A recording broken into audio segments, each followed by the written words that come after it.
आज मैं आप सबके सामने भारत की धरोहर, शिक्षा और संस्कृति के गौरवशाली प्रतीक नालंदा खंडहर के बारे में बोलने जा रहा हूँ। नालंदा सिर्फ खंडहर नहीं है, यह भारत की उस महान परंपरा का प्रतीक है जहाँ ज्ञान को सबसे ऊंचा स्थान दिया गया।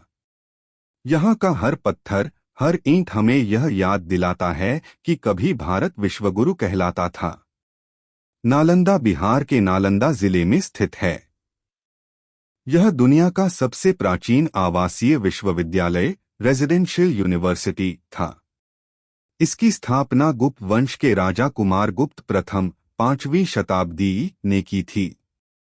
यहाँ पर हजारों विद्यार्थी और शिक्षक रहते थे। नालंदा नाम का अर्थ है ज्ञान देने में उदार। नालंदा केवल शिक्षा का स्थान नहीं था, यह एक महाविहार था। यहाँ लगभग 10,000 विद्यार्थी और 2,000 आचार्य रहते थे। पढ़ाई के लिए प्रवेश परीक्षा बहुत कठिन होती थी। यहाँ धर्म, तर्कशास्त्र, गणित, खगोलशास्त्र, चिकित्सा, साहित्य, व्याकरण, दर्शन आदि विषय पढ़ाए जाते थे। यह विश्वविद्यालय तक्षशिला और विक्रमशिला से भी अधिक प्रसिद्ध था। गुरु और शिष्य का संबंध अत्यंत घनिष्ठ था। वाद विवाद और संवाद के माध्यम से ज्ञान अर्जन कराया जाता था। अध्ययन के साथ साथ अनुशासन, सेवा और साधना को भी महत्व दिया जाता था। पुस्तकालय इतना विशाल था कि उसका नाम था धर्मगुंज, ट्रेजर ऑफ नॉलेज। इसमें 3 विशाल भवन थे, रत्नसागर, रत्नरंजक और रत्नोद्धी। चीन के विद्वान ह्वेनसांग और इत्सिंग यहाँ पढ़ने आए। ह्वेनसांग ने लिखा कि नालंदा शिक्षा का सबसे महान केंद्र था। Korea, Japan, Mongolia, Sri Lanka, Tibet से भी छात्र यहाँ पढ़ने आते थे।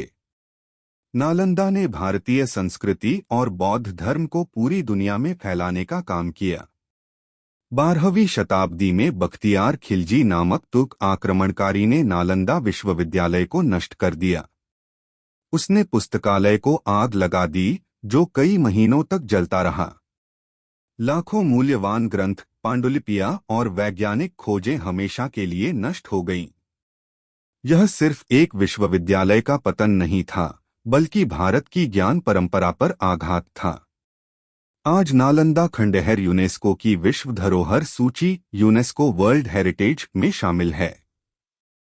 यह हमें याद दिलाता है कि शिक्षा और ज्ञान ही किसी भी सभ्यता की असली शक्ति हैं। नालंदा सिर्फ बिहार या भारत की धरोहर नहीं है, बल्कि यह पूरी मानवता की धरोहर है।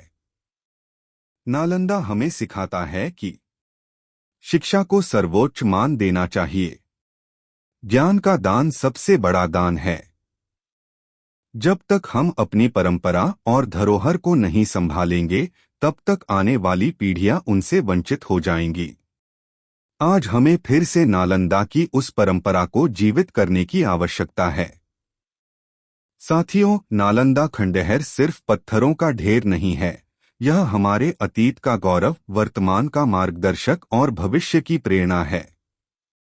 यदि भारत को पुनः विश्वगुरु बनना है, तो हमें नालंदा जैसे शिक्षा संस्थान की आत्मा को फिर से जगाना होगा। मैं अपने भाषण को इन शब्दों के साथ समाप्त करना चाहूंगा।